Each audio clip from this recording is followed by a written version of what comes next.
Seja bem-vindo, Daniel. Muito obrigado por topar aqui participar com a gente do KyopoCast. Eu que agradeço aí a você, o Gabriel, aqui, o Gabi, já virou íntimo, e a toda essa audiência aí. Eu tenho acompanhado os programas, tá muito legal. Cara, obrigado. Então, já que você tem acompanhado, você sabe que a gente sempre constrange o nosso convidado no começo pedindo aquele Hagisogé, a sua autoapresentação.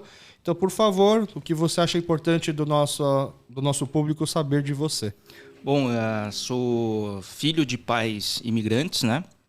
Sou coreanos, eu sou nascido aqui, tenho 38 anos, né? Filho caçula de 2. E hoje eu tenho um restaurante, né? Eu trabalho com churrasco. Não sou formado em gastronomia, eu vim de administração. Mas tenho aí me especializado em carnes. Muita gente me acha muito gastrônomo, mas não sou. Na realidade, meu irmão é mais gastrônomo do que eu, meu irmão mais velho. Mas eu sou um especialista em carnes, um grande entusiasta, né, um grande curioso do universo das carnes aí.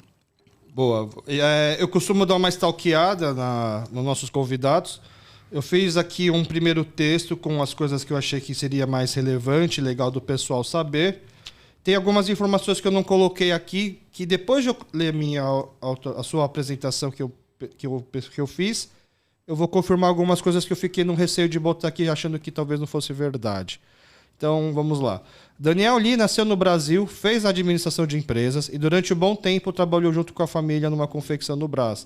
Mas a paixão pela cozinha, mais especificamente a carne, fez Daniel começar a estudar o assunto e em 2015 tornou-se o primeiro brasileiro credenciado como juiz pela KCBS, a maior entidade de American Barbecue do mundo. Desde lá, não parou de estudar e divulgar a arte do churrasco, criando competições, eventos, associações como a Pit Masters Brasil e principalmente cursos. Mais de 3.000 pessoas já aprenderam sobre o churrasco com o Daniel. Atualmente está no comando do Barking Crust, restaurante que abriu poucos dias antes dos fechamentos por conta do Covid-19. Essa primeira parte está certo? Tá certo. Tá?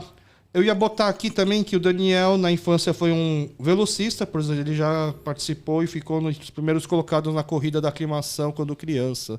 Você lembra de algo assim? Puta, não lembro. Não? Pro pessoal que está aqui, eu conheço o Daniel há muito tempo, né? Durante a infância a gente frequentou a mesma igreja, depois, obviamente, na adolescência acabou distanciando. E eu lembro o primeiro dia, mais ou menos. Eu tenho uma memória seletiva meio bizarra, né? Se você perguntar para mim o que eu almocei ontem, talvez eu não vá conseguir responder.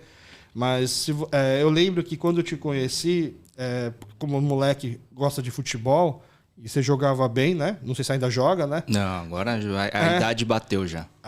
Entendi. Mas, então agora você fica do churrasco enquanto os outros jogam. Com certeza. Aí eu lembro que alguém comentou assim, cara, ele já, não sei se ganhou, ficou em terceiro lugar na aclimação, numas corridas que tinha no Parque da Aclimação para criança. Aí na minha cabeça ficou isso, puta, Daniel é velocista, mano. É mesmo?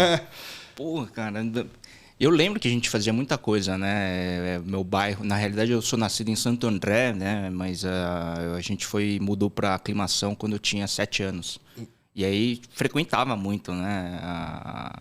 O Parque da Aclimação. E quando eu penso assim, pô, ele era velocista, e aí vendo por onde... Aí eu acho que na adolescência, né? Acho que você também parou de vir para a igreja, aí distanciou, mas até então eu lembrava dos domingos de futebol lá da igreja. Aí do nada aparece, pô, acho que eu conheço esse cara nas redes sociais, né? Acho que é o Daniel. É o Daniel. Pela foto, pelo nome é igual, e aí, primeiro vídeo que eu vejo você falando, é o Daniel. Você já tinha barcearia quando você viu? Já. Já tinha o meu bar, né, de cerveja, mas já estava envolvido assim também com um pouco dessa onda que o churrasco teve, né? Uma retomada assim bem forte, né? Uhum. Que meio que levando, se você for pensar pelo lado dos restaurantes, as churrascarias meio que caindo, mas a carne ainda... As pessoas começando a fazer em casa. Acho que aquela questão da varanda gourmet meio que fez o pessoal ter mais interesse ainda, né? Mas sabia que é curioso você falar isso, nessa surpresa de você me ver na rede social. Eu lembro que também, eu lembro de você na nossa infância, né? A gente frequentava a igreja católica coreana, né? E depois desse hiato aí, muito tempo sem se ver, de repente eu vi você na frente do Barcearia. Eu falei, pô, olha que legal, né? Tipo, não é comum, né? Um coreano tem um bar de cerveja. E não só isso, pô, tem barba também, porque é diferente. O coreano não tem muita barba, né? Normalmente, foi difícil assim, criar isso aqui, foi difícil, mas quase precisou de um implante, mas saiu. Mas se juntar os dois na mesma foto, virou uma reunião de Samsung aqui, né? Mas eu tive essa mesma surpresa quando eu vi você com bar. Falei, pô, que legal, né? É legal, assim, quando a gente vê, normalmente sair um pouco desse estereótipo, né? E ser dono de um bar, bacana, é bem legal. É boa. E aí, quando eu vi, né, que você estava especialista já agora em carne, né? Putz, muito em alta, mas ainda sem o restaurante, mas muito por conta de eventos. Por coincidência, né, lá no meu bar, na barcearia, um dos food trucks... Eu tenho um bar meio diferente que não tinha até então cozinha, né? Um dos food trucks que parava lá de churrasco resolveu participar do primeiro campeonato de defumação que você organizou. Sim. Né? Eu já ajudava bastante o pessoal assim nos eventos, né? E eu falei, eles me chamaram, precisava de gente, aí eu topei ir, só que eu não falei para eles que eu te conhecia, né? Não quis também. Você não falou? Não falei, não quis também, porque, cara, como é aquela coisa, né? A gente fica tanto tempo sem se ver que a gente não sabe o que levou a pessoa talvez a não frequentar mais os mesmos lugares, a gente não sabe o que se passou, não sabe nem se vai lembrar, né? Então eu não queria falar para meus amigos, eu conheço o Daniel, e aí chegar lá do tipo, pô, não...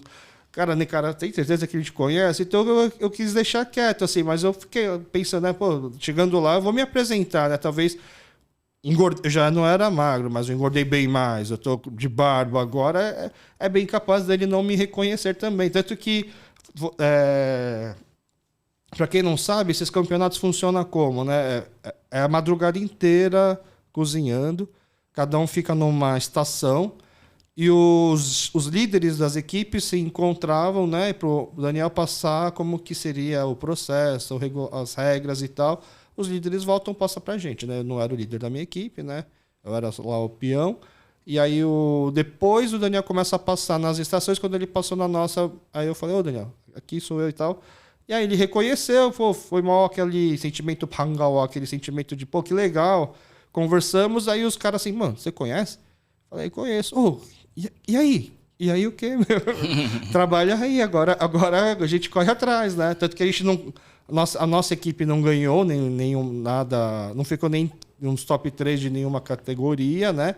Mas foi uma experiência muito legal. Depois o pessoal começou a trabalhar e acabou virando... acabou seguindo essa área mesmo da carne, e os churrascos continuaram, os eventos continuaram, os campeonatos, né? Mas isso daí a gente está falando meio que a segunda metade, eu acho, que da sua história com a carne, né? Vamos chegar lá. Você fazia confecção, então, junto com a família? Não, na realidade, eu comecei a trilhar minha carreira corporativa. Bom, eu comecei a estudar engenharia elétrica, né, na FEI em São Bernardo. No meu 4º ano lá, é estranho, né? Pô, engenharia elétrica, nada a ver. Mas eu trabalhava na Alcoa na época, né, uma multinacional de produtora de alumínio. E pela Alcoa eu tive uma carreira muito rápida lá, né? Entrei muito novo lá, cresci rapidamente lá e de lá eu fui transferido para Poços de Caldas. Só que em Poços de Caldas, na época, tinha a PUC de Poços e ela não tinha engenharia elétrica, né? E tinha engenharia civil. E eu fiquei naquela dúvida. E também muito novo, né? Pô, será que eu faço engenharia civil lá? Porque era uma promoção, meio transferência que não dava para negar na época. E a gente muito jovem, muito novo, saindo, né? Para mim era muito natural trabalhar e ter que seguir essa carreira corporativa. Acabei me mudando para Poços. Falei, olha, eu não sei como é que vai ser minha faculdade, no máximo eu tranco, vamos ver como é que vai ser minha vida lá em Poços, né? Fui para lá e nessas idas e vindas fiquei 6 meses lá. De lá, fui transferido para um novo projeto em São Luís do Maranhão. E aí, lá em São Luís do Maranhão, aguentei 3 meses lá, né? E nisso já se passaram 9 meses, fiquei quase 1 ano, perdi 1 ano de faculdade. Não aguentei, o calor de São Luís do Maranhão era bizarro, né? Você saía do banho, já estava suando, né? E de lá eu pedi, eu falei, olha, não vou conseguir, já estava desgostoso com o trabalho, já estava pronto para pedir minhas contas, aí eles me decidiram devolver e transferir de volta para São Paulo. Nisso eu ganhei uma sobrevida de empresa, voltei para São Paulo, então eu tive aí 3 transferências, né? E quando eu voltei para São Paulo, eu já estava num outro ritmo, outras responsabilidades de empresa, e aí eu acabei decidindo fazer administração. Voltando para São Paulo, fiquei mais um tempinho e aí de lá eu saí da Alcoa e fui trabalhar na TAM. Então eu tive quase 5 anos de Alcoa, trabalhei mais outras quase 4 anos de TAM e eu tive essa minha carreira corporativa. Foi muito mais longa, então. Foi. Então eu comecei minha carreira corporativa em indústria metalúrgica, de lá eu fui para a área de serviços na TAM e depois de lá me deu a vontade, eu gostava muito desse lance de chão de fábrica e tal, né? E engraçado que na TAM eu era responsável por poltronas de avião. Então eu gostava de passar as madrugadas aí nos aeroportos para acompanhar as trocas de poltrona, era bem legal, né? Eu negociava as poltronas, enfim. E de lá eu resolvi, falei, poxa, mas eu gostava de indústria metalúrgica, aquele negócio de chão de fábrica e tal. Aí eu quis voltar, né, para a indústria metalúrgica e de lá eu tinha um namoro aí com uma empresa chamada Cummins, né, de motores a diesel, que ficava em Guarulhos. E aí, entre um ano de negociação, eu resolvi me transferir e sair da Tanf para Cummins. Só que lá eu não tive uma experiência tão boa, né? Aliás, eu estou falando os nomes da empresa, não sei nem se podia ficar falando aqui, mas enfim, faz parte da minha história.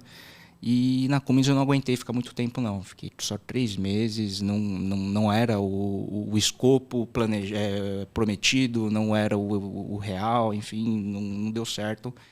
E aí, depois de quase 10 anos aí de carreira corporativa, eu decidi sair e fui assumir negócios de família. Né? Então, e quando você vai trabalhar com família, eu acho que eu me sentia muito mais preparado, né? Mas você, querendo ou não, tem uma certa flexibilidade, né? Então, tive outros bons anos aí em confecção, mas foi bem aqueles anos que a confecção já estava caindo muito, né? E de lá era um negócio que, assim, puta, legal, pagava as contas, mas não me dava tesão, né? Nisso eu casei, tive minha primeira filha, tive minha segunda filha, enfim. Mas é engraçado, porque na minha história, e ainda acho que talvez seja até reflexo de muitas histórias parecidas de imigrantes coreanos. A minha mãe, muitos irmãos, né, um total de 6, ela era cozinheira da família. Só que meu irmão mais velho sempre pegou esses dotes culinários da minha mãe e eu não, né, eu gostava de comer. Mas eu gostava, né, de um pouquinho, não me sentia um puta cozinheiro, né, mas eu gostava. E eu comecei a ter essa curiosidade por carne, né, e eu acho que nessa de, puta, confecção, tá, paga as contas, mas não é o tesão, não me dá tesão, eu comecei a buscar. E junto com muita ajuda da minha esposa, que, puta, me incentivou muito, né? E aí eu tava aquele lance de, tipo, aquela crise existencial, pô, legal. Você lembra quantos anos você tinha, mais ou menos? Foi logo depois do nascimento da minha primeira filha. Tá. 30 anos, enfim. Eu casei com 29, então, naquele momento, eu fui procurar cursos. Só que na época não tinha tanta coisa, cursos aqui e tudo mais e tal. Já focado em carne, isso? Já focado em carne, né? E aí eu comecei a buscar conhecimento fora. Então, eu comecei a buscar curso. E quando você vai para fora, a metade da minha família mora nos Estados Unidos, né? Então era fácil, né? Engraçado, eu sou zero fluente em coreano, mas eu sou fluente em inglês, né? Então, para mim, facilitou eu estudar, né, fora. Tem até um açougue em Nova York chamado Flashers, onde eu concentrei todo o meu estudo lá, e eu sou muito amigo do pessoal ainda até hoje, e toda vez que eu vou para lá a gente faz uma sessão de desossa, a gente começa a brincar. Então foi um lance meio que de entusiasta, curioso, e as coisas começaram a fluir, eu comecei a aprender, e junto com isso acho que a vida no Instagram, e aí a carne a carne sempre foi um produto gourmet dentro da gastronomia, mas de 2014 para 2015 ela deu um boom. E não foi um boom nacional só no Brasil, foi um boom mundial. Tá. E naquele momento eu acho que as pessoas, né, começaram a procurar conteúdos diferentes, foi quando que me encontraram, né? Em 2014 para 2015 eu ainda estava na confecção, eu postava algumas coisas no Instagram e aí um dos açougues, boutiques de carne em São Paulo, talvez uma das primeiras, chamada Feed, ela me encontrou e, poxa, você não pode dar cursos, né, sobre carnes, eu já mexia com trade, né, eu já tinha aprendido lá fora. E aí eu comecei a dar cursos, então eu tive uma dupla jornada aí. Durante o dia eu ficava na confecção e os cursos eu dava de noite. Entendi. Foi quando as coisas começaram a mudar, de 2014 para 2015 na minha vida. Quando eu comecei a dar curso, as coisas começaram a fluir muito automaticamente, muito rápido. Né? Foi quando eu pensei, opa, pera lá, mas às vezes você quer matar 2 coelhos com uma tacada só e você vai perder os 2. Mais vale um na mão do que 2 voando. E aí foi quando eu tive essa migração, essa mudança, né? E tipo, o meu hobby, minha paixão, vamos falar assim, se tornou profissão. Né? E junto com isso, a sorte, talvez, né? Bênção, enfim, de estar no lugar certo na hora certa. Muitos festivais acontecendo no Brasil inteiro. Né? E aí eu comecei a participar de todos os festivais. E durante 3 anos, eu passava dos 52 finais de semana no ano, eu passei 2 finais de semana em casa, porque o resto eu estava viajando no Brasil, fazendo evento. Então as coisas começaram a sair assim. Eu vim do mundo corporativo, migrei, aí eu comecei a estudar meio que como entusiasta e as coisas começaram a acontecer. E aí junto com um movimento de mercado no Brasil, né, e me alavancou também e me levou a essa nova profissão. Cara, você usou a palavra sorte, mas a melhor definição de sorte que eu já ouvi é a sorte é a oportunidade na mão de quem está preparado, né? E você teve o time, né? Antes do boom da carne, desse interesse, já ter se preparado, né? E é engraçado porque hoje a comunidade coreana ela está vivendo um boom, né? Principalmente por causa do Hallyu, né? Que é o movimento da Coreia de divulgar cultura, o soft power, né? Então, música, televisão, tudo isso o pessoal acha que aconteceu do nada, mas é um trabalho a longo prazo da Coreia, que eles esqueceram de avisar os coreanos de fora do Brasil, por exemplo, e aí quando estourou, a gente não estava tão preparado assim para poder ser referência nisso, né? Então a gente vê, por exemplo, na internet mesmo, muitos não coreanos fazendo um trabalho muito bom, inclusive, de divulgação em pesquisa, né? Por exemplo, eu conheci até, depois de fazer o podcast, começou o podcast pelas redes sociais, a Bárbara, que ela tem um Instagram chamado Maamshi, que é Maamshi, comida para a alma, né? Que eu até sempre comento aqui, comida coreana ela é meio que um conforto para a alma. E ela, dá para ver, assim, por ser alguém que estuda, principalmente a parte gastronômica, o conteúdo que ela faz sobre comida coreana, cara, é muito bem aprofundado. E a gente perdeu esse time, né? Provavelmente, se alguns de nós já estivéssemos estudando com a mesma forma que ela estuda, não estudar digo assim, a receita da minha avó que a gente faz e nem sabe por que faz, né? Existe não sei se você que é um especialista em carne, não sei se você já ouviu falar da lenda do lagarto, né? Que o lagarto é uma peça de carne que dizem que quando você vai assar, tinha que cortar as pontas. E aí todo mundo falava, mas por que você corta as pontas para assar? Porque minha avó fazia desse jeito, minha mãe fazia desse jeito, minha avó fazia desse jeito, minha bisavó fazia desse jeito. E aí quando eu fui tentar descobrir por que se corta, é porque, na verdade, no fogão que a avó tinha, não cabia. Né? Então as pessoas achando que era uma verdade. É assim, não é errado também, isso é autêntico, né? Assim, a forma que nossos avós... Às vezes eu sinto muito isso, que a comida coreana, por exemplo, não foi um estudo, foi uma coisa vai seguindo tradição, acerto e erro, não teve alguém que chegou a registrar direitinho.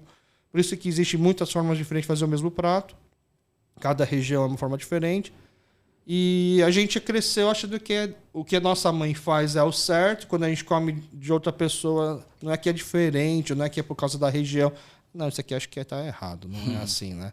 E aí, só que você é um cara que estudou, né? E aí, quando teve esse boom da carne, você estava preparado. Então, não é sorte, né? É a oportunidade na mão de quem estava preparado. Né? Eu sinto isso. Eu vou te falar que, por muito tempo, é difícil cair a ficha, né? Mas, e ao longo dessa minha trajetória, muitas pessoas perguntam, né? Poxa, né, como referência até o que aconteceu e tudo mais. Mas para a gente que está vivendo o dia a dia é difícil, né? Tipo, enxergar isso de uma perspectiva de fora.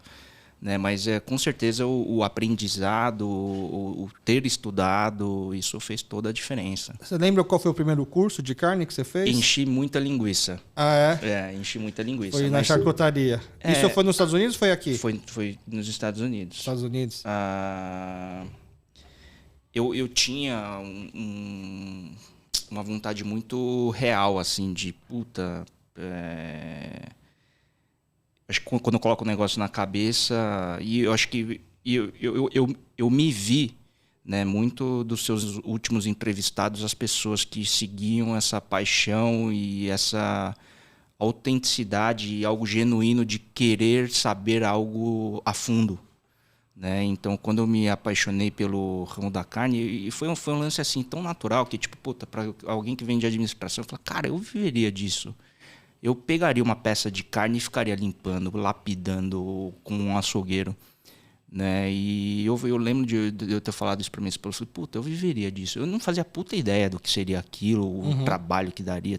Se daria dinheiro também? Se daria dinheiro, não fazia ideia, mas eu lembro que eu compartilhei com ela. Eu falei, cara, eu faria isso. E a minha esposa, ela tem um background muito... Ela também vem de carreira corporativa e tal, e ela me incentivou muito. Né? Então, por que você não vai lá? Porque, na primeira viagem, eu falei assim, pô, eu queria fazer uma viagem de pesquisa para ver como é que funcionam as coisas lá fora e tal. E nessa a gente já éramos pais, né? E quando você vira pai, tudo fica um pouquinho mais complicado, né? Você não tem aquela loucura e tipo aquela flexibilidade de falar, puta, vou ficar o tempo que for lá fora. Mas nessa primeira viagem de incentivo, ela pegou e organizou tudo. Ela que organizou tudo? Ela falou, você tem essa curiosidade? Então, beleza, vamos lá para fora. Ela agendou, né, fez a reserva de vários restaurantes, fomos para vários açougues e tal. E aí eu comecei a conhecer as pessoas lá fora. Né, e nisso ela me incentivou muito. Né? Tanto que daí depois dessa viagem eu comecei a voltar, fui estudar na Flashers, comecei a desossar lá e as coisas começaram a fluir, né? Mas se não tivesse esse primeiro pontapé do incentivo dela, seria tudo com certeza muito mais difícil. Mas naquela época, quando eu estudava, eu não imaginava assim do tipo, puta, isso aqui vai virar minha profissão. Não fazia ideia. Né? Tanto que e muito alienado, porque também não sabia que isso em algum momento no Brasil seria um estouro, né? Então, lógico, teve todo esse aprendizado por trás, querendo ou não, é a base, né? Sem aprendizado nenhum, poxa, é difícil você no meu ponto de vista, é difícil você conseguir ter sucesso em alguma coisa que você não estude. Né? Mas junto com esse aprendizado, junto com essa curiosidade e graças a talvez a minha forma de se comunicar, né? Foi quando eu comecei, junto com essas oportunidades que o mercado brasileiro começou, não só brasileiro, global, começou a trazer, foi quando tudo começou a fazer sentido.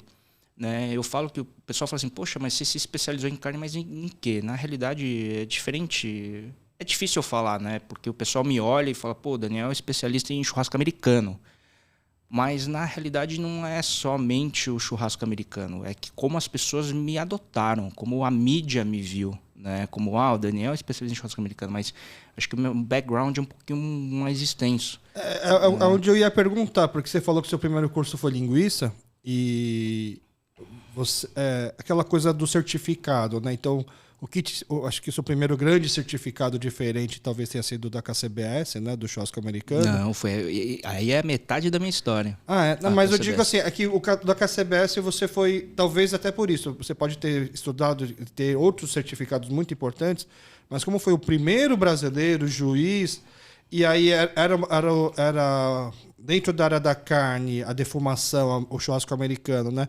E até voltando para os nossos ouvintes, eu tenho sempre que explicar assim, quando eu chamo os entrevistados por interesse meu, né? Então, os assuntos que eu gosto de conversar, churrasco, carne, obviamente é um deles, então a gente precisa sempre dar uns passos para trás para explicar, às vezes, para quem não entende ainda desse mercado de carne, que existe vários tipos de churrasco, né? Churrasco não é simplesmente botar carne no carvão e pronto. Então, o churrasco americano, a base dele é defumação, né? É uma cocção mais lenta. E acho que quando começou a ter o estouro American Barbecue não tinha ninguém assim tão certificado ou com uma certa autoridade, não só de práticas de horas de cozinhando, mas assim, alguém que lá fora reconhece que aqui dentro tem um especialista. E aí, por mais que você tenha vários outros, né, principalmente, assim, na minha opinião, na minha opinião não, eu te conheci como especialista de carne por causa do Dry Age, na verdade, né? Mas acabou ficando um pouco na deformação por conta dessa carência. Porque no Dry Age ainda tinha algumas outras pessoas já fazendo, né? Tinha o Rogério Bebete, né? O Rogério Bete, ele já fazia, né? O Dry Age também você estudou lá fora? Também lá fora. Todos vocês... Tem algum curso que você fez aqui no Brasil em relação à carne? Não, foi tudo fora mesmo. Foi tudo fora. Foi tudo. Lógico que a gente acaba aprendendo com muitos outros profissionais. Tem muita gente super qualificada aí, né? Muitos colegas. Na troca de figurinha. Sim, mas para mim foi um pouco... talvez a minha paixão foi levando e aí, de novo, como você falou, o público me adotou como especialista no American Barbecue, mas para mim, assim, eu me apaixonei por um tema que envolvia proteína animal, né? E quando você começa a desossar, na Flashers eu desossava lá, basicamente o food service, ou quando eu falo food service, os restaurantes, eles dão preferência para os cortes mais que são rápidos de fazer. Cortes grelhados, né? Então, se você pega o animal, vamos falar assim, metade dele são cortes rápidos de se fazer, grelha, e a outra metade são carnes mais rígidas, duras. Né? E então, na Flashers, a gente desossava muito, era um açougue que desossava muito para os restaurantes. E para os restaurantes, eles desossavam as carnes rápidas de se fazer, as carnes grelhadas. Então, para a parte traseira do animal, picanha, fraldinha, ancho, chorizo, prime rib, o tomahawk, enfim. E para mim, por muito tempo eu fiquei nessa, né? E quando você fala a parte macia do animal, o que você pode fazer de melhor nele? Existe um processo chamado dry age, que é maturação a seco. Quando a gente fala maturação, é deixar a carne mais macia. E o mercado norte-americano ele faz muito dry age steak, né? Então, quer dizer, pegava o animal, metade dele, os cortes mais macios, a gente desossava e parte a gente fazia dry age, que eu diria que seria o ápice do que você pode fazer com uma carne. Deixar macio o que já é macio. Exato. Só que para mim, na minha cabeça, depois de ficar muito neste tema, eu falei, pô, legal, mas... Poxa, eu me apaixonei tanto por um tema para só valorizar metade do animal, não faz tanto sentido. Né? O que eu poderia fazer para valorizar o animal como um todo? Até por aquela questão do nosso discurso de consumo consciente, coma menos, coma melhor. Né? Quer dizer, o que a gente pode fazer no processo para valorizar um corte? Quer dizer, metade do animal eu já sabia fazer. Já sabia desossar, já sabia fazer dry. Qual que é a outra metade? O que eu posso fazer? Foi quando eu caí no mercado de pitmaster. Né? Durante muitas décadas, a outra metade, os cortes duros, ou virava carne de panela, ou virava hambúrguer, né? Então, o que teria no cenário internacional de processo onde eu poderia valorizar a outra metade, a metade dura? Foi quando eu caí no pitmaster. Né? O pitmaster nada mais é que o mestre churrasqueiro norte-americano, né, nos Estados Unidos, onde o processo de cocção é diferente. No Brasil, a gente, por cultura a nossa sul-americana, né, basicamente a gente é grelhador. A gente tem um leito de brasa, a gente tem grelha e a gente tem carne. A gente grelha a carne e já come rapidamente. Até porque a gente tem uma fartura de carne aqui, Exato. então a gente pode se dar a luxo de escolher qual parte você quer comer. Exato. Né? Só que já no mercado norte-americano é um pouco diferente a cultura. Não que eles não dê preferência para grelha, eles fazem também. Mas além disso, eles têm um outro método de cocção onde eles sabem valorizar os cortes duros. Então, eles pegam esses cortes duros, eles fazem uma cocção onde o calor é passado pelo ar, fumaça, e durante muito tempo, uma cocção lenta, ele desmancha uma peça. Ou seja, um corte duro fica macio. Mas que tipo de carne? Peito bovino, a costela, o estinco, o ossobuco, por aí vai. Então, para mim, faria sentido. Assim, poxa, me apaixonei por um tema, sei valorizar metade dele macio, eu quero aprender a valorizar a outra metade. Foi quando eu caí em pitmaster. Né? Então eu comecei a buscar cursos lá fora sobre defumação, sobre churrasco americano. E aí o meu primeiro curso foi com um cara que chama Rob Bagby. Ele fica em Winter Haven, na Flórida. E ele era super... E o mercado de pitmaster, ele é muito através do esporte de barbecue, né? Porque as competições. Quando eu falo competição, eu sempre falo isso. Poxa, não é somente pelo lado competitivo da coisa, é um esporte mesmo lá fora. Então eu fui passar um final de semana com ele, né? E ele me ensinou tudo, né, sobre barbecue. E aí, poxa, para minha cabeça, no meu modelo mental, eu falei, puta, agora eu sei valorizar o animal como um todo. Pode vir qualquer pedaço de carne aqui para mim, eu sei fazer. Se vem um corte duro, eu sei o que fazer. Se vem um corte... Porque existe aquela tensão do churrasqueiro. Você tá num churrasco, chama meia dúzia de gato pingado, fala, olha, vamos fazer um churrasco em casa. Cada um traz um pedaço de corte e uma caixa de cerveja. Aí um traz maminha, fraldinha, picanha, blá, blá, aí chega um cara com uma paleta. Aí você fala, puta, o que eu faço com essa paleta? Acho que existe essa tensão do medo do churrasqueiro, o que fazer com a carne e medo de não estragar. Eu acho que quando você entende o animal como um todo e entende a parte fisiológica, eu falo que todo corte tem uma vocação. A picanha pede uma grelha, né? A fraldinha pede uma grelha, só que o peito, o bovino, o cupim já não pede uma grelha, porque é uma carne dura. O que fazer com a carne para desmanchar, né? E aí eu fui e fui nessa nova empreitada para aprender o restante do animal. Pela minha proximidade com o mercado lá fora e pelo lado entusiasta, eu tinha muita... né, eu gostava de aprender, foi quando que eu comecei a entender as competições, me envolvi com o pessoal e o pessoal falou, poxa, olha que legal, porque tem torneios mundiais. E quando tem torneios mundiais, existem competidores mundiais. E quando tem competidores mundiais, nada mais justo que ter juízes mundiais. Ele falou, poxa, não tem nenhuma equipe brasileira e não tem nenhum juiz brasileiro. E eu falava assim, poxa, o Brasil é um dos maiores produtores de proteína animal do mundo e a gente não participa desse esporte, que é uma grande celebração. Foi quando que eu, poxa, olha isso daqui, não sei. Mas eu quero fazer isso como hobby, eu quero fazer isso como por amor mesmo. Foi quando eu trouxe e pensei, olha, eu preciso trazer uma equipe brasileira para cá. Ah, mas como é que traz uma equipe brasileira para cá? Para trazer uma equipe brasileira para o Mundial, eu preciso ter o regional, o nacional. E aí foi quando eu comecei a desenhar e falei, putz, eu preciso criar um circuito, umas competições no Brasil para elencar o melhor brasileiro e trazer para cá. Só que naquela época o mercado era muito novo, não fazia ideia, porque o churrasco americano... Existem algumas particularidades, do tipo, você precisa de um puto equipamento, né, lenha, tudo diferente. O mercado não estava tão pronto na época que eu queria implementar essas competições. Por isso que ela demorou um pouquinho, aconteceu em 2017, foi quando a gente se reencontrou, né, lá em Americana, quando você falou dessa competição. Mas, quer dizer, o brasileiro, o público me viu como um pitmaster, mas eu acho que um pouco mais extenso, mas que legal, assim, do tipo... Independentemente de como foi, eu fui acolhido por um mercado que estava em ascensão. De uma certa forma, dá para falar que não dá para reclamar de ter sido acolhido como pitmaster e não terem te jogado, te forçado assim. Ah, mas e o Korean Barbecue, por exemplo? O pessoal fala muito do... né, tanto do churrasco coreano. Tanto que o pessoal vai no meu restaurante... Pergunta se tem lá. Perguntam e tal. E engraçado que junto com essa profissão, o meu irmão ele acabou entrando também, né, na parte de eventos.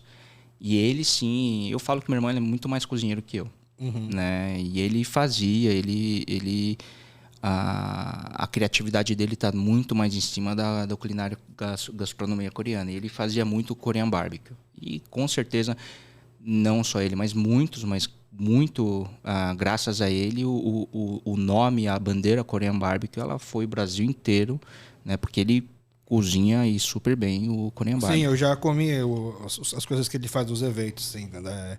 E é legal porque ele fica muito perto do tradicional, mas dentro de um evento ele não destoa dos outros pratos que são mais americanos. Dá para comer, assim, né? Porque você fica pensando, pô, num evento de churrasco, para quem nunca foi, são vários estandes de carne onde eles servem pequenas porções de cada corte para você poder dar a volta e comer tudo ao longo do dia. Só que, cara, a carne coreana não é uma carne que você come só a carne, né? Você precisa, entre aspas, ou do arroz, ou da trouxinha de alface. Logisticamente falando, não é a mais fácil de fazer, né? E ele servia isso de uma forma muito legal. Mas aí, talvez então, o teu irmão meio que te blindou nisso. Quando as pessoas queriam saber do churrasco coreano, tem meu irmão que faz e tal. Aí você não precisou também ter que ficar ensinando sobre isso. Não, eu gosto de comer a comida coreana. Eu faço, né?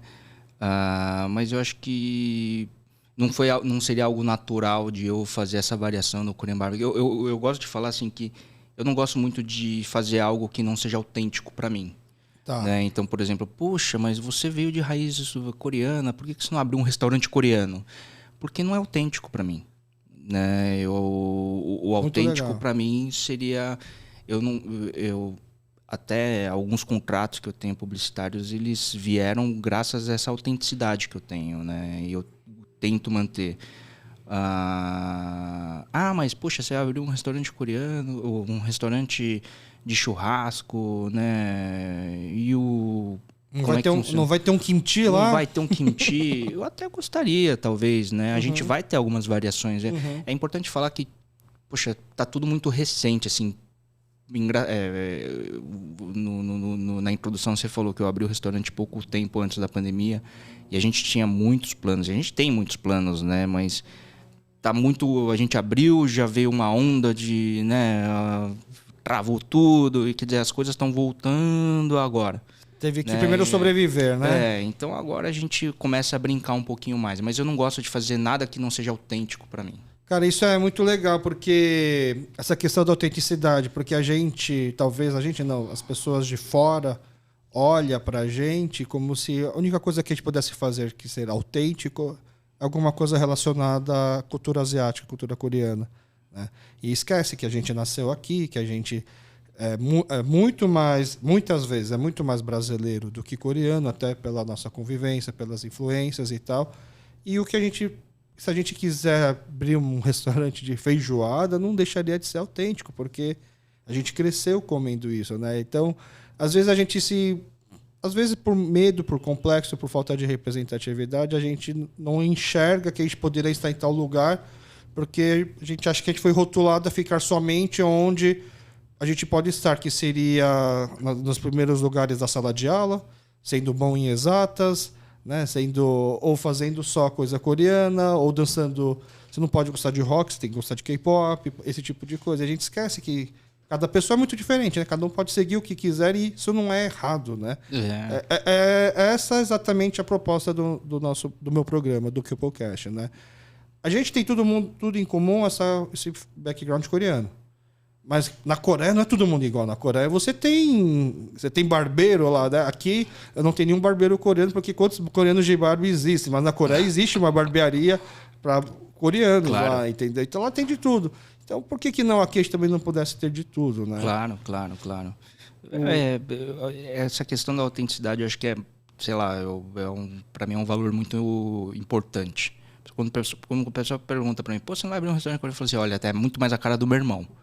Né? Ele é mais autêntico para ele. Né? E até voltando um pouquinho nos episódios passados, né, eu ficava me imaginando assim, falei, pô, olha que legal eu abordar isso, ou não abordar aqui, no momento que eu sentasse aqui. Mas a gente se conheceu, sim, num meio da colônia coreana. E nesse meio tempo, nesse hiato, né, eu sempre fui muito... Até porque você mencionou de rock, mas eu sempre fui muito mais ocidental do que oriental. Né, ao longo da minha vida, né, eu acho que existiu algumas tentativas de inserção da minha vida por parte da minha mãe na colônia, mas eu sempre fui... Não é que eu fui muito contra... Né? Mas na minha história de vida eu sempre fui muito mais próximo da parte mais ocidental do que oriental. Mas a brasileira? Com certeza. E até isso é uma coisa que facilita, pelo que eu estou percebendo ao longo das conversas que eu estou tendo, né? A ter menos bloqueios a querer tentar coisas diferentes, né?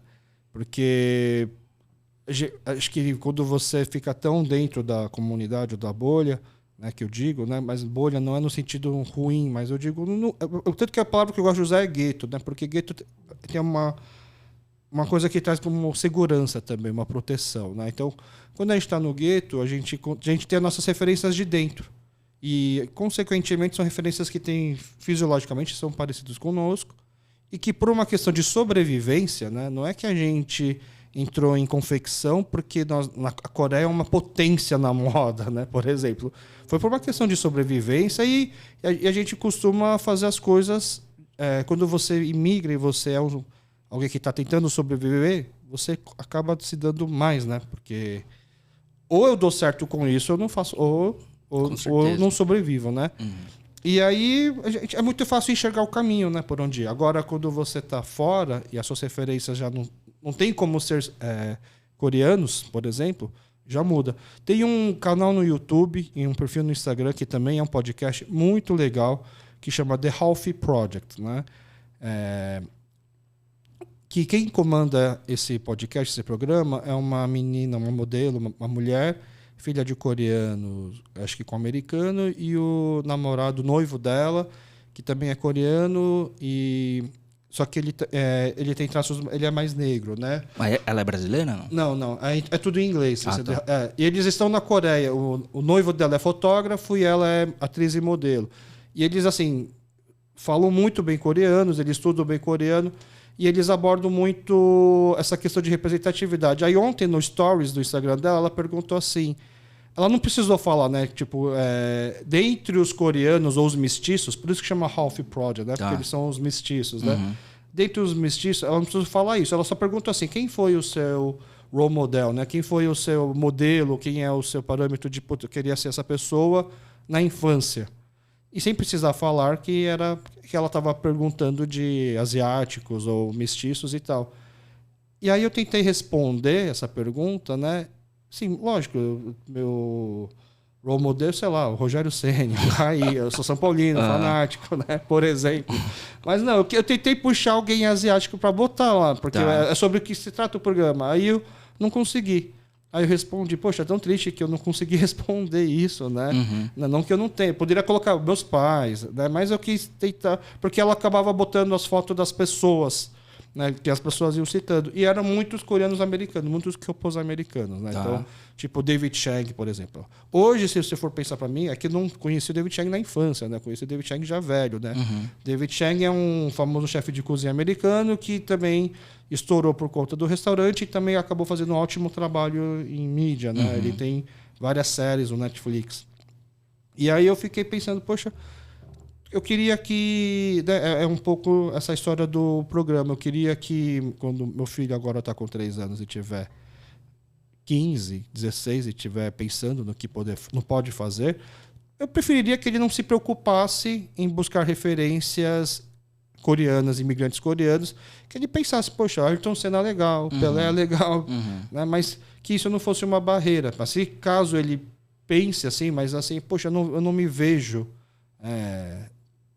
não vejo gente como eu fazendo tais coisas, que ele possa ter, mas você pode ser o primeiro, assim como eu estou falando com os primeiros de muitas áreas, por exemplo, o churrasco. Falando do David Chang, você já viu aquela série Ugly Delicious? Sim. Você viu o episódio da carne, que no finalzinho ele tenta fazer uma deformação de uma costela com um rub meio coreano? Sim. Ficou tentado a tentar algo parecido? É engraçado, eu me vejo muito, né, nesses testes, né? Vou dar um exemplo, né?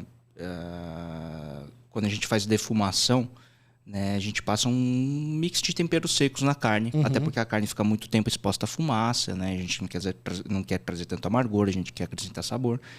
E esse dry rub seco, mix, pode ser sal, pode ser pimenta. Sal com pimenta, com páprica doce, vai da criatividade de cada um, né? Mas eu pegava Cheetos.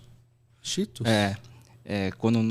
E triturava ele e usava ele de dry rub, né? Para dar um gostinho pra de dar queijo? Um gostinho de queijo. Ou pegava Doritos, enfim, e temperava minha pipoca, né? Então eu gosto de ser muito curioso nessas de tempero, assim. Eu dou uma viajada legal. Aí quando eu vejo... Eu gosto da criatividade no caso, no exemplo, do David Chang, né? Eu acho que eu gosto muito do texto dele, acho que é muito rico, assim como... infelizmente, mas eu gostava muito de... Não é coreano, né? O Anthony Bourdain, que ele tem um texto muito rico, né? E a forma como ele enxerga as coisas é muito legal. E eu vejo que o David Chang, ele passa a andar por este caminho, assim. Eu acho muito rico. Eu gosto de entender um pouco da ousadia das pessoas e a criatividade. Eu acho muito legal. Ainda mais a gente que tem a oportunidade de conhecer culturas diferentes por ser imigrante, fazer esse cruzamento, né? Eu acho que tinha um restaurante coreano na Correia de Melo há muito tempo atrás. E eu falava que era o melhor restaurante do mundo naquela época, porque era um coreano, casado com uma brasileira, que fazia tudo.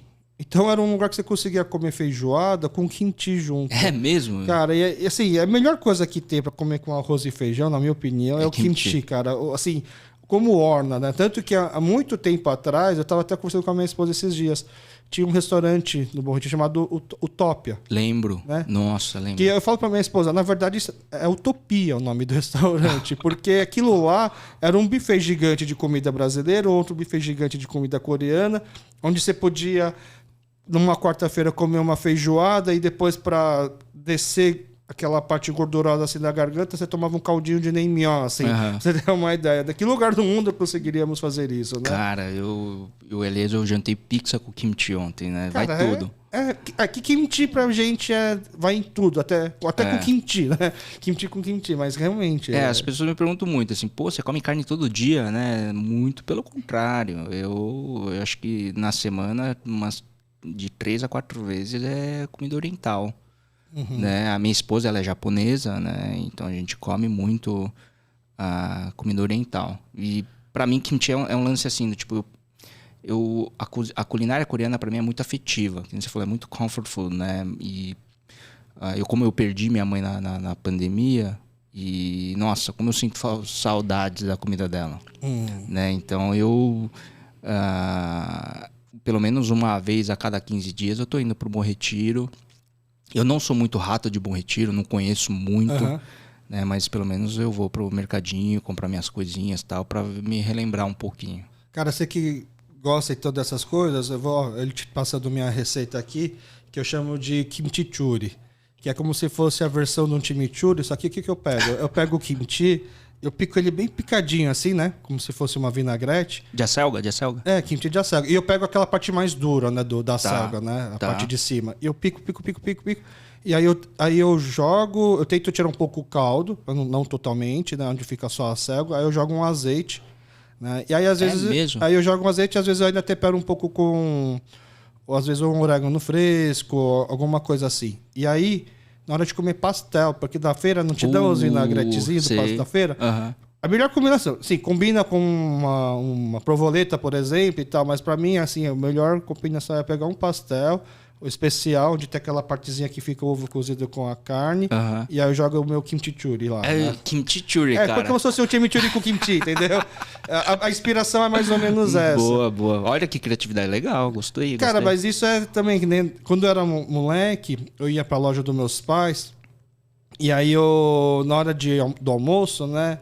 Assim, eu ia pra loja quando muito novo, porque não podia ficar sozinho em casa. Aí meus pais largavam na loja e ficavam o dia inteiro enchendo o saco do cortador, descia enchendo o saco das balconistas, enchendo o saco da passadeira. Eu ficava lá descendo, subindo a loja.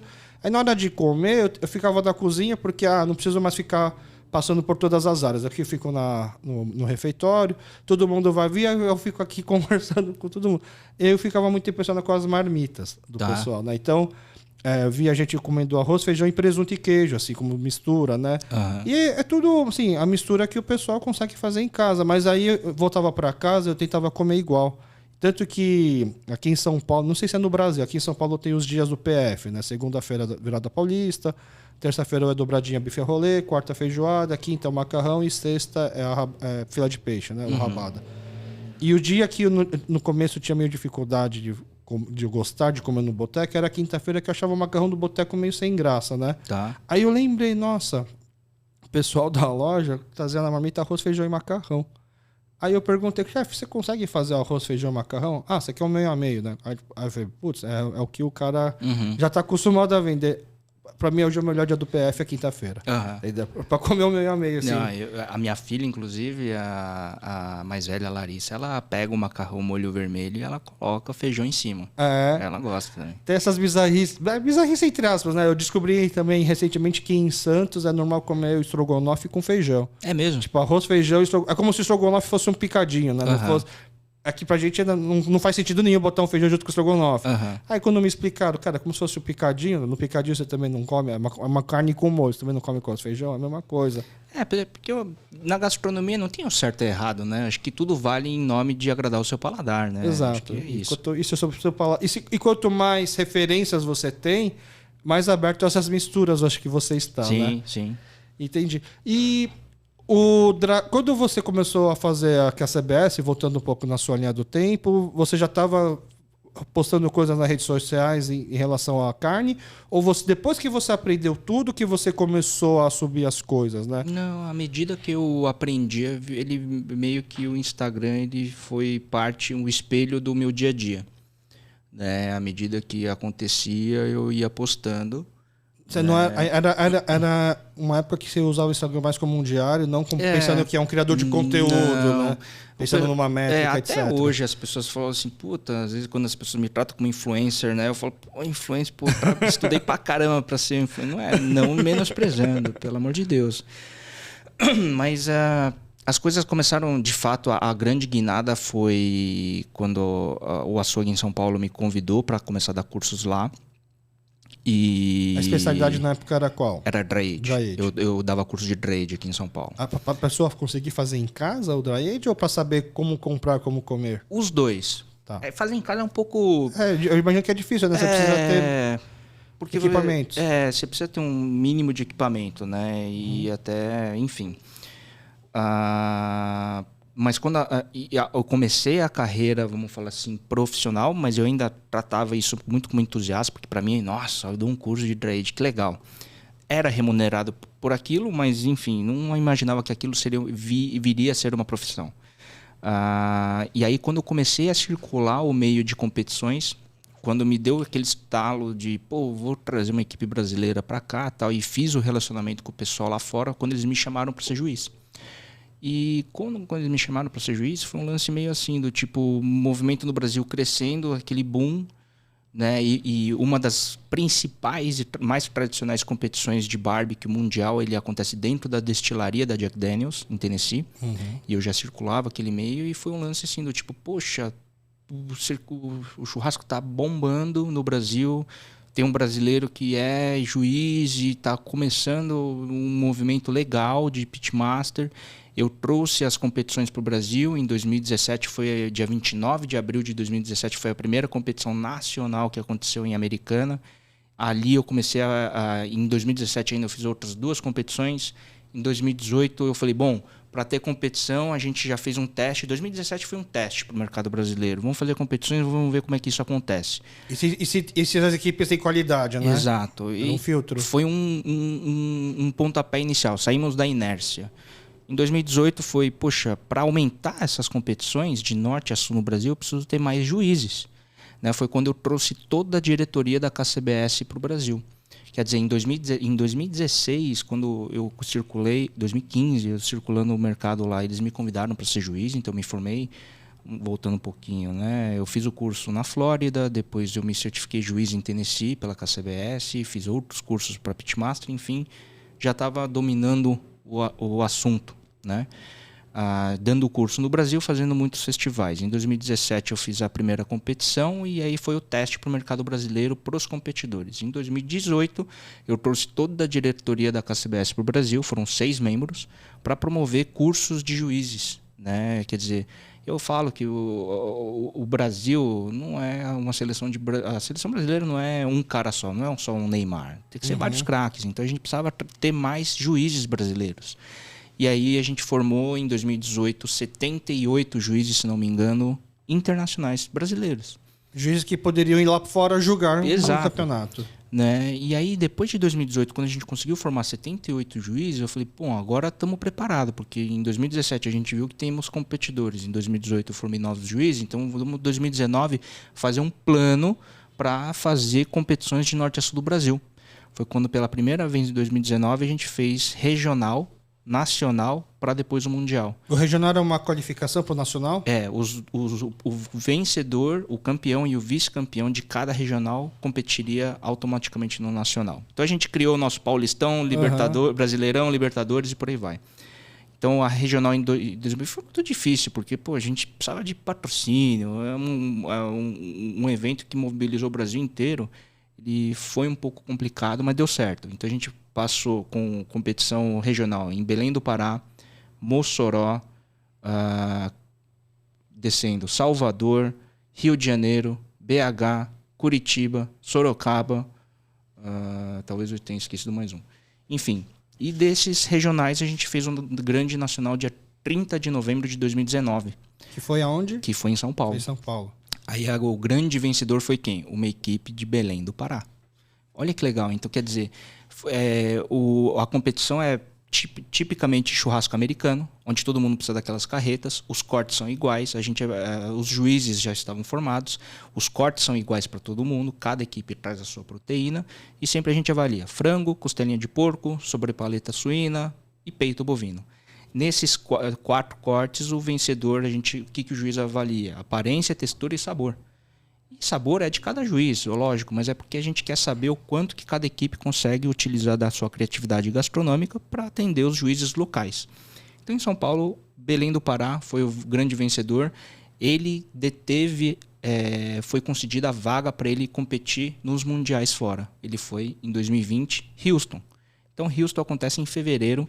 Eles voltaram antes de fechar por causa da pandemia. Quer dizer, eles competiriam em fevereiro em Houston, em abril eles iriam para a Austrália, em Sydney. Só que a Austrália eles não conseguiram ir porque já veio a barreira sanitária. Mas ainda bem que eles conseguiram pelo menos competir de né? Exato. E aí em Houston, loucura, 350 equipes mundiais, eles ficaram em 21º. No primeiro campeonato. No primeiro campeonato deles, mundial. Então, quer dizer, a gente conseguiu movimentar em um curto espaço de tempo, graças a muito esforço de muita gente, mercado se desenvolvendo, equipamentos, cortes frigoríficos, temperos, lenhas. Quer dizer, a gente conseguiu movimentar um mercado que não existia no Brasil, porque, de novo, o Brasil é grelhador, não defumador, e a gente conseguiu ter essa potência ou essa expressividade numa competição internacional. Lembrando que, lógico, todo mundo que nos Estados Unidos, numa competição, uma família muda uma vida, né, com as premiações, pelo prestígio e tudo mais, mas é o lado competitivo, o lado esportivo, o quanto que você aprende numa madrugada defumando, porque as carnes demoram para ficar pronta, mas aprendendo com o grego, a culinária sob a brasa, o dinamarquês, o italiano, o peruano, o chileno, por aí vai. Para o pessoal entender, esse feito é como se a gente conseguisse mandar um time jogar um futebol americano lá e ficar entre os primeiros, né? Exato. E, assim, quando você falou Belém do Pará, que foi o vencedor, né, do Nacional, surpreende no comecinho, mas depois eu parei para pensar, cara, Belém do Pará é a grande referência gastronômica brasileira, sabe? Aqui as pessoas ainda não conhecem direito, mas o que tem de mais rico, assim, gastronomia no Brasil, que a gente pode falar... Temperos, condimentos. Temperos, condimentos e os pratos, né? Sim. Eu tenho muita vontade, depois que eu conheci só pelos outros em relação a Belém do Pará, hoje é o lugar que eu mais quero visitar no Brasil, justamente por conta disso. Né? Eu acho maravilhoso ir para lá. Tenho, antes da pandemia, né? Eu ia praticamente 1-2 vezes ao ano lá. Né, muitos eventos lá. Porque é um lugar como é forte, na gastronomia tem muito interesse, então vai... Legal. Muito forte. Tem equipe coreana de churrasco que participa do Mundial? Não, você foi o primeiro coreano que eu vi numa equipe de competidor. E lá então não tem uma... Porque tem equipe japonesa que vai super bem também, né? No campeonato lá fora, né? Aliás, não. Agora, com a reabertura, né, agora em 2022, eu fui para Houston, logo depois que tudo normalizou, e no Mundial tinha uma equipe coreana.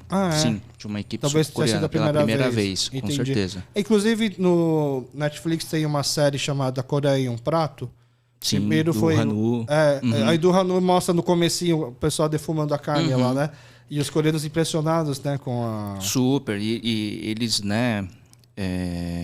eles ficaram meio receosos porque eu vou bastante para Houston, principalmente nessa competição. Eu já conheço todo mundo da organização e lá a equipe coreana foi a primeira vez nesse ano, né?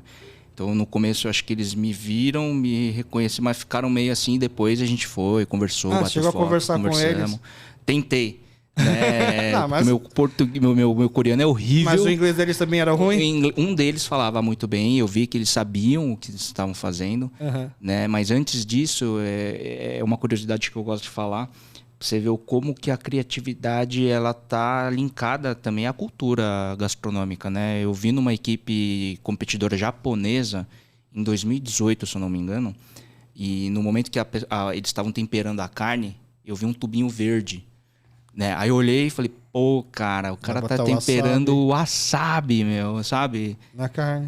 Eu falei, puta, vai estragar essa carne. Enfim, fiquei com aquilo na cabeça, andei. Né? Mas depois aquela curiosidade mesmo, eu queria experimentar aquela carne, sabe? Será que o cara, né, errou, não errou, enfim.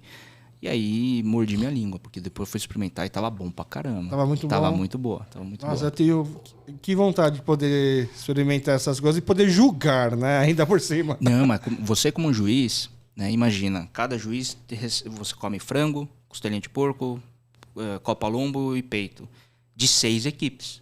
Então você tem que dar uma mordida boa em frango de 6 equipes. No final você comeu 1,5 kg de carne. Não é um problema. Mas agora pensando bem, a equipe japonesa botar o wasabi é quase que porque, para explicar para o pessoal, os juízes não sabem de que equipe ele está recebendo a carne. Exato. Então ele botar um wasabi lá, tá quase que trapaceando, porque o pessoal... Será que ele não vai morder e vai... isso aqui é um wasabi, isso aqui é equipe japonesa? Mas... Por exemplo, ele estava temperando a carne quando ela estava crua, né? E, por exemplo, o peito era o peito bovino. Então, e o peito bovino fica quase 12 horas. Entendi. Vai ficar então, depois sutil. de 12 horas, eu não senti a picância do wasabi. Você sabe que tem alguma coisa porque você sabia que você viu lá, então é fácil puxar. Você não vê o verde já mais, né? Você vê, né? Mas tinha um quê a mais de sabor lá. Entendi. Dava pra saber. É difícil você falar assim, putz, isso aqui era wasabi. Não daria pra saber depois de cozido. Depois da cocção, mas tava boa. Cara, mas acompanhando então a sua linha, vem fazendo os cursos, campeonatos, aí a gente... é muito fácil achar que você também virou alguém que começou a transitar entre as celebridades, né? Eu vi uma matéria que eu acho que você conta com um filé mignon que você preparou pro Galvão Bueno, por exemplo. E aí, até voltando na sua apresentação, um outro item que eu esqueci de perguntar se é verdade, se você é uma das poucas pessoas que teve algo a ensinar para o Rodrigo Hilbert. Eu não vim desse universo gastronômico, né? Eu gosto de falar, eu não sou chefe de cozinha, eu sou cozinheiro. Mas graças à minha especialidade na carne me levou a dentro da gastronomia. A gastronomia, querendo ou não, no Brasil, ela virou um palco de celebridades também, né? No mundo, né? No mundo. E me fez circular, sim, né? Participar de programas, participei do MasterChef, né? Fiz amizades, né? Dentro do universo de algumas celebridades e tal. Muitas boas amizades, inclusive.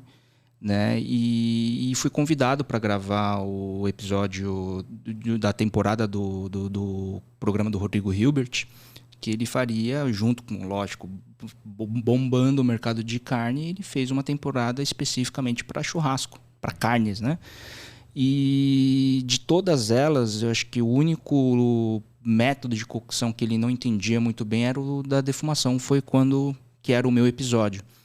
Então, não sei nem se eu posso falar isso, mas ele passou um dia comigo antes de gravar, né, para ele entender o que era aquilo lá, né? Porque ele é gaúcho, poxa, ele manja muito, né? Só que ele veio e ele não colocou a mão na massa, ele só olhou. Ele olhou, ele viu o equipamento. Ótimo aluno, então, não é aquele cara teimoso que quer... Cara, foi um dia fantástico, né? De novo que eu falo que assim... Por 2 oportunidades, graças a Deus, eu não perdi minha esposa. Porque nessa gravação, antes, minha esposa poderia estar lá e eu ia perder ela. Né? Mas, enfim, brincadeiras à parte, a gente passou um dia inteiro para ele entender, para ele experimentar e ver o que era aquilo. E aí depois, ele veio para São Paulo, a gente passou esse dia e depois eu fui para o Rio de Janeiro gravar com ele. Só que quando eu cheguei no Rio, de novo, ele não tinha colocado a mão na massa, ele não tinha feito nada, ele só olhou. Quando eu cheguei no Rio, ele montou um pit smoker na minha frente, cara. Não é que já estava pronto, eu tirei o que fiz. Você viu ele montando. Ele montou a gravação inteira. A gente demorou Porque ele montou um equipamento na minha frente. Cara, acho que todo mundo conhece, não precisa falar quem que é o Rodrigo Hilbert, né? Mas o Rodrigo Hilbert é famoso por ser... Eu imagino que aquele cara que fica horas defumando ainda sai perfumado. Não fica eu fiquei curtindo fumaça. apaixonado pelo cara lá. Não é possível, cara. Não, mas é impressionante. E o cara ainda, além de ser bonitão, o cara ainda consegue, sabe, não cozinha e ele ainda sabe fazer a própria cozinha dele, né? Pô, é bizarro. É bizarro. Mas assim, é um super cara. Olha, eu vou te falar que foi uma das gratas surpresas aí que o universo me trouxe e muito fantástico. Foi muito legal. Mas quando que você percebeu assim que queira ou não, né? Você pode até, por uma falsa modéstia, falar que não, mas assim, você transitando com a celebridade, você acabou virando uma celebridade, principalmente não só por conta do churrasco da carne, mas porque vira referência, né? Mas quando foi o momento que você falou assim, cara, acho que agora eu tô famoso, ou acho que agora não só, você já estava, provavelmente você já devia estar trabalhando com isso, mas acho que acho que num outro patamar. Eu sou muito low profile, cara. É. Eu sei, tipo, não que eu seja muito extrovertido ou mas eu sei, por exemplo, porque querendo ou não, a minha profissão me fez ter que me colocar em situações do tipo gravar, falar aqui nesse podcast contigo, né? Eu não tenho tanta vergonha. Eu sei me portar na frente de uma câmera, né? Pô, vai gravar, Rodrigo, Masterchef, enfim. Mas não é eu sou bem low profile. No começo ficava nervoso? Nunca fiquei, cara. Né? Não teve um programa que, putz, agora eu vou participar disso, acho que talvez... Não, nunca fiquei. Até por contratos publicitários que eu tenho, que tem que gravar muito vídeo e tudo mais e tal. Já estava calejado. Né? Pra mim é um pouco natural. Mas não é um natural do tipo, pô, eu adoro fazer isso. eu gosto de ficar muito mais nos bastidores, assim. Mas não que caia a ficha. Pô, você é famoso. Eu não me sinto famoso. Né? Eu sinto que eu ainda tenho muito a fazer. Né? Até porque, poxa, o restaurante, enfim, pô, a gente tem mais de 50 funcionários desde que a gente abriu. Graças a Deus, na pandemia a gente não perdeu né, as pessoas. Conseguimos manter os postos de trabalho. A gente tem projetos de expansão. Quer dizer, a gente tem muita coisa rolando. Nos bastidores me sinto muito responsável, até porque a gente, querendo ou não, são muitos empregos, né?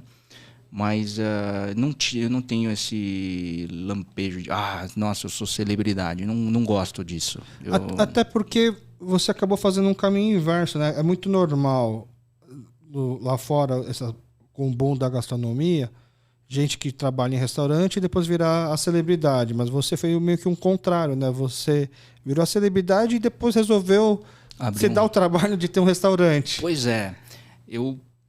Isso também teve apoio em casa também? Teve porque... Não é muito lógico essa Não ordem, é muito né? lógico. E as pessoas até me perguntam, puta, sério que você vai abrir um restaurante? Eu sabia que era difícil, mas não sabia que a bucha era grande. Né? E a gente não abriu pequeno. A ideia minha, quando a gente pensou em abrir o restaurante, seria que fosse algo menor. Né? Tanto que a gente fez o projeto, 70 lugares, tudo mais e tal. E aí, filas, 2, 3 horas de espera, a gente teve que aumentar o restaurante. A gente quase dobrou a capacidade dele.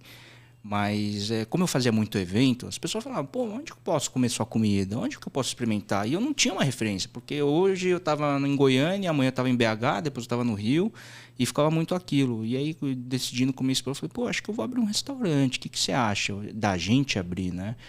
Eu não faço nada sem ela. E ela falou, bom, vamos, acho que é uma boa.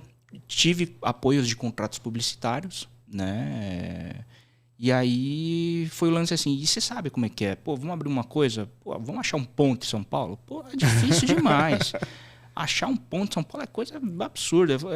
Aí ficou na minha cabeça, no momento que a gente achar um ponto legal, a gente abre. No dia seguinte, minha esposa, pô, achei um ponto aqui, já falei aqui, depois de amanhã a gente vai vir visitar, quer dizer, ela já achou. E aí foram 11 meses de obra, cara, e aí, tipo, no começo eu pensava muito simples, não, vou colocar uma churrasqueira lá no cantinho, pego umas mesas de bar, umas cadeiras mesa branca e vamos para cima.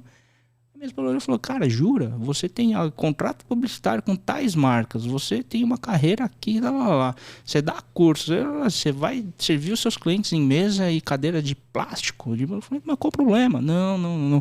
Aí chama arquiteto. Aí quando chama arquiteto, o bagulho fica muito louco, as coisas tomaram um outro tipo de proporção, né? Vieram apoios, né, de marcas, enfim, e a gente conseguiu tocar. Eu acho que o pouco que eu tive um feedback do quanto que talvez o nosso trabalho representasse muito, né, fora, foi quando a gente abriu o restaurante.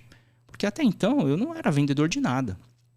Eu dava meus cursos, dava palestra, fazia muitos eventos, né?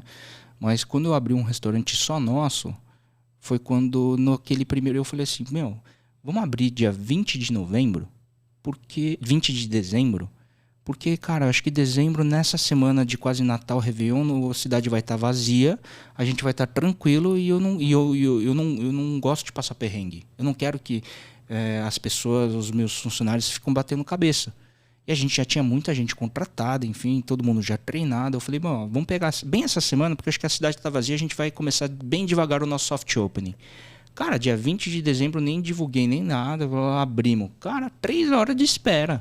Nossa. Aí foi a semana até o Natal, aí foi dia 20, 21, 22, 23. Então dava pra pessoa chegar, pedir um brisket, ficar na espera e você começar a fazer o brisket da pessoa que vai comer. Pois né? foi uma loucura. E aí eu falei, cara, nossa, o que foi isso? Né? E passou o Natal. Aí eu falei, na semana do Natal, entre Natal e Réveillon, a galera vai viajar. Então vamos ficar mais tranquilo. Cara, 3 horas de espera. Então, dia 26, 27, 28, 29, 30 de espera. Fomos apavorado. E aquele... vamos agora pro janeiro, né? Todo dia 2 viaja. A gente volta. A galera também, a cidade tá vazia. Cara, e aí foram 3 horas de espera todo dia. Foi quando a gente decidiu. Tinha uma área kids no restaurante, porque minha esposa falava... Não, área kids. Precisamos ter área kids, tal, não sei o quê. Só que não vinha criança, vinha terrorista lá. E as crianças pegavam os brinquedos, arremessavam para as mesas e tal. E eu falava, a gente precisa tirar essa área kids, colocar mais mesa lá. E depois de uma longa e dura batalha com a minha esposa, a gente já resolveu tirar e colocar mais mesa. Aí a gente dobrou a capacidade do restaurante para tentar diminuir essa fila de espera. Né? E mas aí quando você aumenta a capacidade, você vai ter que aumentar a cozinha praticamente também. Aí foi tudo, onde né? eu caguei. Aí ficou pequeno. Ficou pequeno e mas aí logo em seguida veio a pandemia. Tá. E a pandemia nos trouxe outra maturidade, outra forma de enxergar. Quer dizer, aquele início de 20 de dezembro até fevereiro, né, quase março, aliás, a gente foi duramente assim, no desespero, trabalhando com horas e horas de espera. E aí a pandemia nos trouxe a maturidade de, vamos entender o que estava legal, o que não estava, vamos corrigir para o momento da retomada. Foi no momento da retomada que a gente conseguiu, né, reorganizar a nossa vida, né, para atender todo mundo com mais tranquilidade. E também a forma de consumo mudou agora na reabertura. Antes era fila de segunda a segunda, agora a fila é só de quinta em diante, segunda, terça, quarta, um pouco mais tranquilo. Muitas empresas em volta saíram. Você faz reserva lá? A gente faz reserva só para o primeiro horário. Primeiro horário, que é complicado. Né? E aí agora que a gente está num momento de expansão, a gente pegou o imóvel do lado, quer dizer, a gente está crescendo. Eu falo que a empresa ainda é muito nova, muito embora, né, um pouco já conhecida, enfim, mas estamos curtindo. Eu falo que lá, cara, a gente precisa curtir. O nosso dia a dia é curtir. Você fala que não gosta de passar perrengue, não quer que a equipe passe perrengue, mas você está expandindo o restaurante de tamanho e você ainda resolveu abrir as Dark Kitchen para delivery. Cara... Eu preciso parar um pouco. Acho que você precisa rever se você realmente não gosta de passar o perrengue, né? A gente está num momento de expansão. A gente, além da Bark & Crust, nosso restaurante, a gente tem, aliás, tem o plano dela.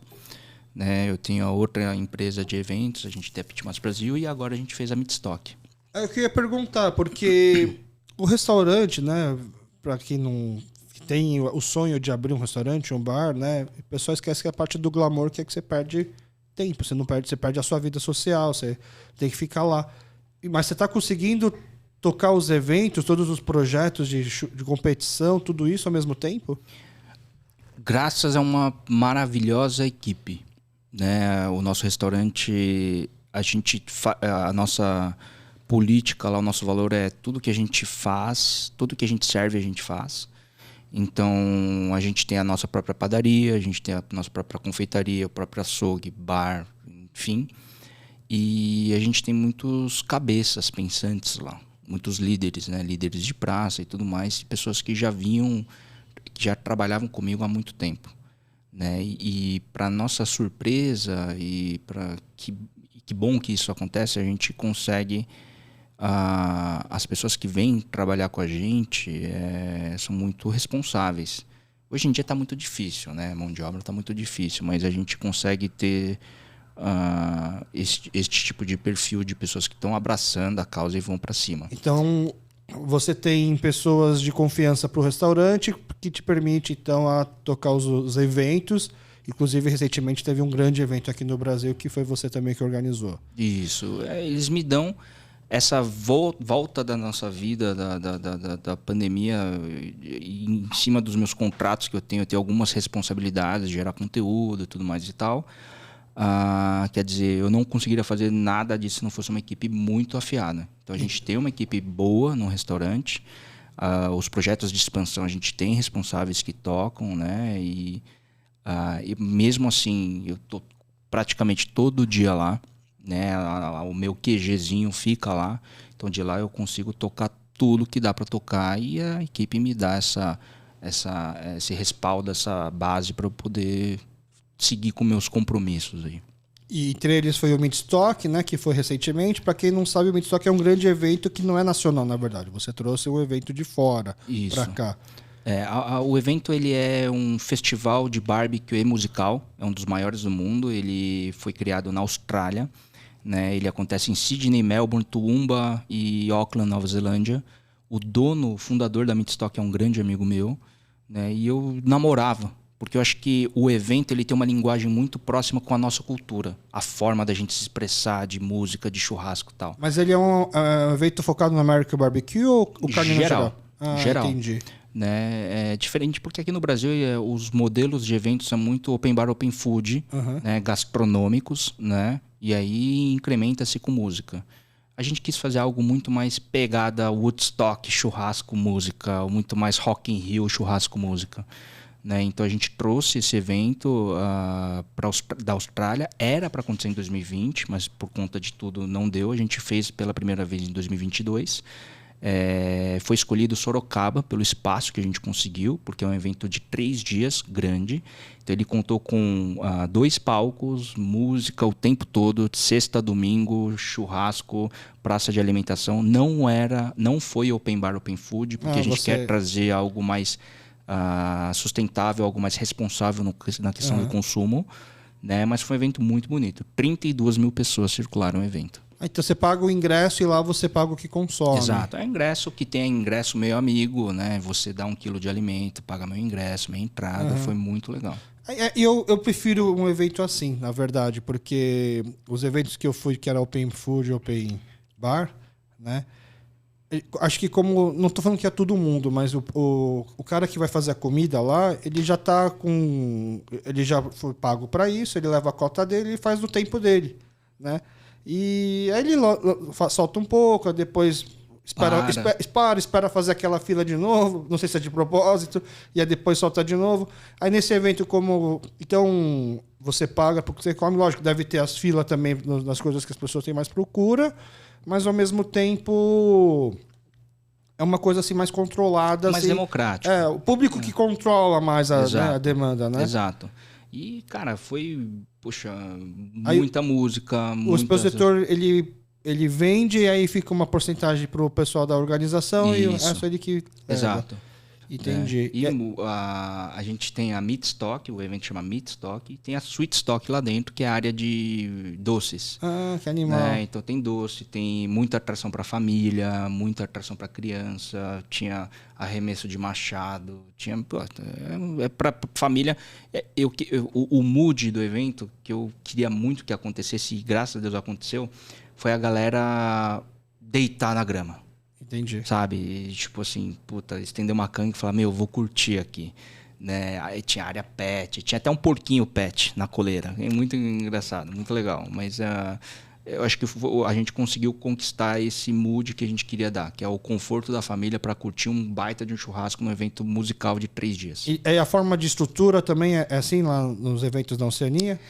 Também não é open? Ele não é open, né? O Jay, que é o fundador e dono da Meatstock, a gente trouxe ele para cá, né? Obviamente, primeira vez fora de lá.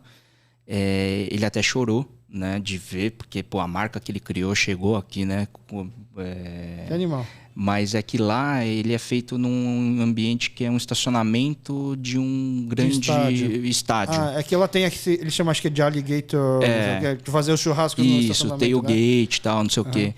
E aqui a gente fez numa área meio que um campo, muito arborizada. Então foi bonito de ver. Entendi. Né? E quando ele viu aquele mar de pessoas, 32 mil pessoas, bicho, cara, caiu em prantos. Porque ele falou, olha só, sabe? A paixão nossa de barbecue musical fez, ultrapassar outro continente, sabe? Foi muito legal. E aí, então, você pode fazer o Meatstock mais vezes, né? E tanto no Brasil quanto fora também, por exemplo, América Latina, por exemplo. Vamos falar que o nosso acordo é usar a marca na América do Sul, né? A gente já tem planos, né? 2022 foi esse primeiro, o próximo já acontece em 2023. A frequência a gente está para decidir agora, porque é um evento muito grande, envolveu quase um ano de planejamento, né? Mas é isso, com certeza vão acontecer outras edições. Junto com a Meatstock acontece os eventos da Pitmaster Brasil, que são as competições. Dentro do Meatstock? Dentro do Meatstock. As competições da Pitmaster Brasil não acontecem somente na Meatstock, acontecem em outros eventos. Então é isso, minha vida ela tá hoje entre ser marido, ser pai, tocar o restaurante, a expansão do restaurante, as competições de norte a sul do Brasil e os eventos da Meatstock. Falta o açougue, então. O açougue que, né, na realidade, a gente... Eu estar dentro do açougue, dentro do meu restaurante, é uma terapia para mim.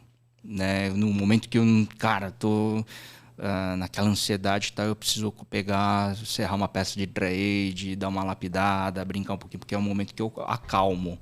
Né? Mas é isso. E existe essa diferença dos cortes americanos dos cortes brasileiros, por exemplo, né? E aí é bom que você, fazendo a desossa, você decide o que você quer. Você não precisa ficar esperando o mercado falar que agora, hoje eu tenho picanha, hoje eu tenho brisket, por exemplo. A forma de desossar brasileiro e americano é diferente, né? Lá eles desossam muito em grupo de músculos, né? Aqui a gente desossa por músculo, né? Mas é muito isso, do tipo... vale lembrar que a gente sempre vai desossar de acordo com como a gente vai cozinhar. Né? De acordo com a minha cocção, eu faço a desossa de uma forma ou de outra. Entendi. E no Meatstock daqui, já que tem o que é legal de fazer a venda das comidas por separado e não ser open, você consegue ter uma ideia do que o público mais procurou. Sim. E isso acaba gerando dados para você saber mais ou menos de comportamento, o que o pessoal mais gosta e tal. Com certeza. E dá para comparar com o público. Você já acertou o que você imaginava que talvez ia ter mais procura, foi o que teve? Sim. Sim. O que é? Dentro da Meatstock, lógico, quando a gente fala Meatstock, tem que ter churrasco. Né? A gente teve no total, se eu não me engano, 35 ou 38 opções de comida, sendo que delas quase 13, se eu não me engano, eram carnes. Mas a gente tinha pizza, pizza não, a gente tinha pastel, a gente tinha outras opções. Né? Inevitavelmente, em qualquer evento, seja de churrasco, qualquer evento, o que mais vende é lanche, burger. Burger é de fato o que mais vende. Entendi. Mas dentro da praça de carne, a brisket foi o mais pedido. Isso é um pouco surpreendente, né? Ele mas se eu fazer um match com o meu restaurante, por exemplo, poxa, a gente defuma quase 1 tonelada de brisket por semana. É loucura, sabe? Do tipo... É o carro-chefe. É o meu carro-chefe. Hambúrguer também? Hambúrguer também. Isso que eu sirvo outras carnes. Eu tenho fraldinha, grelhadas, né? Então, quer dizer, entre o grelhado e o defumado, lógico que a galera sempre vai comer uma picanha, vai ter o grelhado. Mas a pessoa vai no Barker Cage comer uma picanha grelhada? Não, o pessoal vai para pegar brisket. Ah, tá. Bizarro. Eu não ia, assim, com todo né? respeito à picanha, seu restaurante, eu não iria lá comer uma picanha. Não, mas lá sai muito grelhado, viu? Mas, obviamente, meu carro-chefe é o brisket e os dry aged. Sabe por quê? Por exemplo, quando eu vou com a minha esposa jantar num restaurante onde a gente sabe que é um puta de um chefe, a gente quer sempre comer aquilo que a gente sabe que teve muita mão do chefe. Porque pedir um bife, digamos assim, acho que é a parte mais fácil dele fazer, sem querer menosprezar, né? Então a gente sempre pede assim, onde que vai realmente entrar toda a mão nele, né? Às vezes, por exemplo, um tartar, né? Um steak tartar, assim, uma carne crua onde ele vai precisar manipular bem para a gente poder ver a assinatura do chefe. Então por isso que, assim, eu acho, né? Se você tem as opções dos defumados, onde o pitmaster, né, o mestre churrasqueiro, precisa fazer desde a seleção do tempero, saber escolher se vai ser muito longo, se vai ser mais rápida, que tipo de defumação que ele vai fazer, e do que ir lá simplesmente comer uma carne grelhada temperada com sal e pimenta e pronto, né? É meio sem sentido isso, né? Acho que é bem por essa linha mesmo, porque representa o quanto que a gente vende de brisket, né? O quanto que a gente serve de brisket. E é muito surpreendente, porque são números assim que assustam um pouco. E o brisket do seu restaurante ganharia uma competição? Ou carnes de competição são carnes diferentes de restaurante? São formas diferentes. São formas diferentes de fazer. Basicamente, não que a gente teve que fazer nenhum tipo de adaptação para o paladar, né? Mas querendo ou não, ele tem essa influência. Quando você vai competir, por exemplo, se eu vou competir na Austrália, eu vou temperar e vou usar minha criatividade para agradar o paladar local. Se eu vou competir no Texas, eu vou querer agradar o paladar local. E quando a gente tem um estabelecimento comercial, a gente precisa agradar o paladar dos nossos clientes. Não que por causa disso interferir no processo, não, mas muito mais em temperos. Tá. Acontece. Aqui, por exemplo, quando a gente foi participar da competição, aí você me corrige até se eu estiver errado.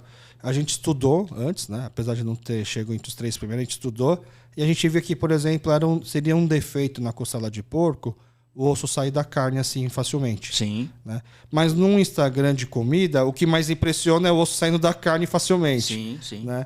Por que tem essa diferença? Porque o juiz, no processo de churrasco americano, desmanchar uma carne é fácil. É só você deixar passar o ponto. É só você deixar passar do ponto. Então, para o nosso paladar, o nosso lado food, o que quer ver aquela costela saindo do osso, desmanchando, aquela carne desmanchando, aquilo é fácil. Só que para nós juízes, a gente quer saber o seguinte: você sabe tirar a carne no momento certo? E o momento certo não é esse desmanchar. É exatamente eu morder a costela, pego uma ripa, eu mordo, ela vai facilmente se desgrudar do osso, mas ela ainda está um pouco rígida. Quer dizer, o meu momento de avaliação de como juiz você sabe tirar a carne no momento certo? É isso que eu quero avaliar. E no seu restaurante, o osso sai fácil ou ele sai no momento certo? O lado food fala mais alto. O restaurante é tipo correr pro abraço com a carne desmanchando. Esse é o lance. Entendi. Às vezes você criou 70 e poucos juízes lá na primeira turma, você criou monstros que vão começar a querer te criticar e julgar. Não, mas eu falo que todo juiz, quando a gente vai julgar uma competição, a gente tem que entrar com um lado principalmente o sentimento de gratidão. Porque as equipes, elas madrugam. E antes de madrugar, elas viajaram talvez 1.000 quilômetros, 1.500 quilômetros para competir. Então, a gente, como juiz, a gente não pode entrar com uma postura, desculpa o termo, mas não podemos entrar com uma postura de crítico gastronômico Masterchef. A gente precisa, ao amor ao esporte, receber o alimento de cada competidor com um sentimento de gratidão ao que eles fizeram. E ali a gente fazer uma avaliação o mais imparcial possível nos quesitos de avaliação e textura. O sabor vai de cada juiz. Ah, entendi. Cara, porque realmente, quando você fala em esporte, eu gosto muito de cozinhar. Eu gosto muito de fazer comida coreana em casa.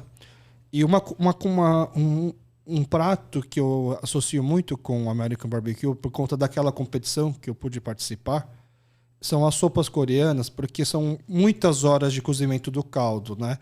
E não é que você simplesmente põe tudo na panela e sai fora, né? Porque como a água vai evaporando, você precisa ver se precisa botar mais, se precisa temperar mais. Então, sim, não é uma madrugada inteira, mas são várias horas que eu gosto de ficar indo, abrindo a panela, experimentando. Acho que vou botar mais coisa ou menos coisa. E aí vai indo. E aí eu sempre fico assim, não é um sonho, né? Mas eu tenho muita vontade de um dia viajar com os meus amigos. E quando você pensa em viagem com os amigos, é sempre churrasco. Só que aí churrasco, bebedeira, etc. Eu fiquei pensando, não, acho que seria muito legal poder viajar com eles, fazer o churrasco durante o dia, mas durante a madrugada, quando tá todo mundo dormindo, e cozinhando a sopa, porque vai ser a comida da ressaca do dia seguinte. Boa. E aí, enquanto vai cozinhando, né, vira e mexe, minha paixão pelo podcast também vem daí, que eu vou ouvindo podcasts e fico imaginando, pô, ia ser tão legal enquanto eu tô aqui cozinhando em casa, tá tomando um shot de soju, tomando uma cerveja com os amigos enquanto vai cozinhando. E o churrasco americano é bem isso, né? Diferente do churrasco, quando eu faço churrasco pros amigos de grelha, eu mal tenho tempo de socializar. É que eu gosto muito, então por mim eu não tenho problema nenhum em ficar horas lá grelhando, mas a impressão que dá depois do churrasco acabou, poxa, nem consegui conversar com meus amigos. Exato. E é diferente do churrasco americano e também das sopas coreanas, né? É que antigamente eram as harmonias, as vovó juntavam, né, todo mundo na casa e ficava lá o dia inteiro cozinhando e fazendo kimchi, trocando ideia, né? Jogando cartas, né? O churrasco americano ele tem isso. Ele tem um ritual, é uma união, né? A carne demora muito, né? Mas é neste momento que você faz a sua resenha. Você curte o processo. Né? 12, 13 horas, 18 horas às vezes, para uma carne desmanchar, quer dizer, você precisa curtir muito o processo. Acho que o maior desafio é no finalzinho você conseguir ainda fazer as coisas sem estar muito bêbado, né? Acho que é a grande desafio. Tem que segurar um pouco, né? Tem que segurar um pouco. Eu percebi isso no campeonato. Vai ser por isso que vocês não foram bem também, não? Talvez. Não, mas é uma cumplicidade muito grande, ainda mais quando você madruga. Né? Existe, querendo ou não, a dificuldade da madrugada. Mas pô, será que é difícil? Pô, cara, a gente tá queimando óleo, andando de pneu murcho, furado, nossa idade bate. A gente envelhece, né? Muito mais rápido, né? Então, exige, a madrugada é um perrenguezinho, né? Na hora de cozinhar. Ainda mais que você tem que ficar todo momento vendo se a temperatura tá boa, como é que tá a carne e tal. Mas eu acho muito gostoso. Eu acho que é muito mágico, eu falo. Essa madrugada é muito mágica. E o churrasco americano começou a fazer... ele é lento, porque ele pega carnes mais rígidas, que teoricamente eram menos valorizadas. Então, antigamente, dava para falar que eram carnes mais baratas, né? Sim. Hoje ainda dá para falar isso? O peito bovino, né? Que antigamente não era brisket que a gente falava, era peito bovino, né? Por exemplo. O granito. Aumentou de preço por causa dessa procura? Eu lembro que na época, quando a gente queria falar muito de American Barbecue no Brasil, poucos frigoríficos sabiam desossar o peito da forma que a gente queria. E na época a gente pagava 13, 14 reais. Hoje você está em quase 40. Sim, teve a inflação, então, mas teve muito mais o impacto da valorização do corte. Com certeza, com certeza. Porque, por exemplo, a minha sogra, né, cozinha muito bem. E aí aqui no Brasil, quando ela descobre que as carnes que na Coreia eram super caras, aqui é muito desvalorizado, né? Tipo rabo, né? Língua, principalmente. Né? Língua bovina na Coreia é um prato super caro. E o músculo também, né? Tanto que eu descobri com ela, né? Assim, eu já comia esses pratos, mas eu comecei a gostar muito mais depois que eu casei, depois que fui apresentado à família da minha esposa, né? A comer esses pratos, né? E aí a gente fica pensando, nossa, até um tempo atrás, vou até explicar de forma devagar para não ser mal interpretado. Um tempo atrás saiu uma matéria criticando o atual momento da economia, falando que o brasileiro estava comprando osso para poder se alimentar. E o osso na Coreia também é super caro, porque é a partir do osso que você faz todo o caldo, né, das coisas, né? E essa coisa que você falou do consumo consciente, né? Não é simplesmente também, não só comer menos, mas é respeitar e valorizar o animal como um todo, né? Que se sacrificou para a gente poder comer e aproveitar todo ele, né? Então, eu até fiquei besta numa série que eu vi de comida coreana, que eles falam que só na cabeça do porco tem 35 cortes diferentes. Né? E pra gente aqui no Brasil seria simplesmente cabeça. Orelha, feijoada e o resto joga fora, sim, né? Sim. Acho que quando nós consumidores a gente aprende a formas diferentes de consumir e cozinhar, a gente começa a entender e usar muito esse termo, de novo, volto a dizer, a vocação de cada corte, a vocação de cada parte. O osso, ele tem uma vocação. Com ele, dependendo, usando a nossa criatividade, nossa técnica e como a gente pode utilizar ele para o melhor benefício, pro melhor que pode ser feito com ele, né? Quer dizer, para a gente chegar nesse ponto, a gente precisa romper algumas barreiras de preconceito alimentar, preconceito de como cozinhar, aquele lance de a gente sabe de tudo dentro de uma cozinha. Não, acho que a gente precisa, na realidade, estar abertos a aprender, né? E entender a vocação de cada corte, vocação de cada parte do animal, porque aí sim a gente consegue extrair o melhor de cada parte. E durante essa longa jornada, você vai trocando da sua preferência, dos cortes que você gosta mais, ou você tem um que, putz, desde o começo, é essa carne que eu gosto até hoje? Eu acordo com vontades. Tem dia que você acorda com aquela vontade de comer uma picanha na grelha e acabou. Né? Assim como tem dia que eu acordo com aquela vontade de curtir o longo processo e fazer uma baita de uma costela. Né? Então eu não tenho muita preferência, não. Eu acho que eu acordo com vontades. Boa. A gente já estourou o tempo, para variar. Quando é comida, não consigo me segurar, dá para o pessoal perceber. Nessa parte final do programa, eu peço para o convidado passar para a gente as suas recomendações. A primeira na parte... O que a gente pode assistir na televisão, no streaming, que você recomenda. Seja ligado à cultura, às raízes coreanas, ou seja ligado à sua área de conhecimento maior. E também depois uma dica gastronômica. Se possível, alguma coisa que lembre a comida de mãe, uma comfort food. E também um lugar... além do seu restaurante, que, né, obviamente, que você acha que seja um lugar legal para comer uma carne. Olha, referências em streaming. Eu não era muito de consumir conteúdo streaming, mas graças à minha esposa eu tenho acompanhado algumas novelas coreanas. Né? Muito legal. Então, Netflixão rolando no sofá de casa. Né? E muita gente falava Coreia drama, não sei o que, eu comecei a consumir, muito bom. Esse episódio do Coreia em um Prato do boi Hanu, a raça Hanu coreana, ele diz muito para mim. Tá. Né? Até porque, como um especialista em carnes e tal, mas ele mostra todo o potencial, vamos falar assim, de uma proteína, porque ter carne de qualidade... É que é difícil eu falar carne de qualidade, porque a gente foi criado em cima de um boi chamado Nelore no Brasil, que é o mais fartura no Brasil. Só que quando a gente fala hoje o que o consumidor quer de carne, ele quer maciez, textura, sabor, marmoreio, né? E são raças específicas, né? Que hoje o cenário atual, o consumidor ele quer. E o Hanu, aquele episódio, ele fala muito, porque não é tão fácil você criar animal com aquele tipo de qualidade. E não só criar, porque naquele episódio, naquela série, ele fala tanto que você vê a representatividade de uma cadeia toda, desde a fazenda até o prato.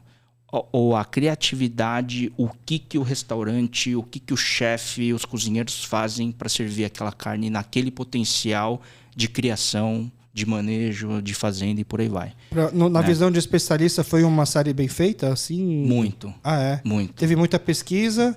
Com certeza. E a Coreia está, apesar de não ser um país farto em carne, ele está num caminho bom? Foi um lance assim do tipo, eu como coreano, especialista no assunto, foi como a Coreia fazer um gol numa seleção brasileira. Entendi. Tipo, ninguém espera. Tá. O mercado inteiro sabe. Lógico que os grandes especialistas conhecem a raça e entendem. Mas para o grande mercado mainstream, quando vê aquilo lá, fala, nossa, nunca imaginei. Por exemplo, quando o pessoal pensa em carne, o supra-sumo da carne, a galera pensa em Wagyu. Mas o que a gente colocou lá, falou assim, cara, existe o Wagyu, mas existe o Hanu. E é isso que, tipo, deu aquele Korean Proud, sabe? Tipo, olha que legal, sabe? Entendi. Que legal que aconteceu. Porque ele é tão bom quanto o Wagyu. Tá. Né? Então, é muito legal para nós. Acho que dá para fazer um podcast inteiro só falando dessa série, eu acho. E principalmente esse episódio, né? Fica para uma próxima. Foi muito legal, cara. E ver como a criatividade gastronômica culinária fez com que o pessoal soltasse pratos daquele porte. Né? Me deu vontade. Né? Então, com certeza. Você perguntou de referências de restaurantes. Bom, o meu, Bark & Crush, Fica em Pinheiros, né? Rua Arthur de Azevedo 657, aberto de segunda a segunda, todos os dias. A gente está fazendo a expansão, que em breve muita gente perguntando o que vai ser essa expansão. É novidade, né? Mas é um imóvel do lado, que ele é anexo ao nosso restaurante. E agora, restaurante coreano, cara, eu gosto... Lógico que eu não conheço muito o Bom Retiro. Uhum. Né? Eu fui recentemente em um que eu consegui comer um 감자탕 fudido, bom, chama Umiguang. Sei. Gostei. Mas assim, até porque gosto muito do picor, muito embora, né? Enfim, moá eu acho gostoso, taré acho maravilhoso. Agora, putz, a culinária do Paulo Chin, para mim, é um quê de especial legal. O Comá. O Comá. Eu gosto muito. Aliás, um grande abraço pro Paulo. A interpretação dele eu acho muito legal. E é isso. Boa. Então tá, ótimas recomendações. Fica aqui o convite, porque, como eu te falei, só no Hanu do episódio do Coreia um Prato dá para fazer, acho que, na minha opinião, 3, 4 horas. Nossa, eu falaria muito. De podcast. Com certeza. E até explicando, né? Eu já tô falando isso há um tempo. Eu tô fazendo uma primeira série de podcasts, assim, convidando pessoas para se apresentarem, mas o intuito no futuro é a gente poder passar, não que não seja interessante, a parte mais interessante é a sua história, mas que a gente possa pular essa história para a gente poder simplesmente já falar direto sobre um assunto específico que a nossa comunidade pode ter muito interesse. Por exemplo... Com certeza, do Hanu, se você quiser, a gente vem para cá e faz uma resenha. Inclusive, a gente traz até os pratos aqui pra gente comer junto, porque vai dar vontade. Com certeza.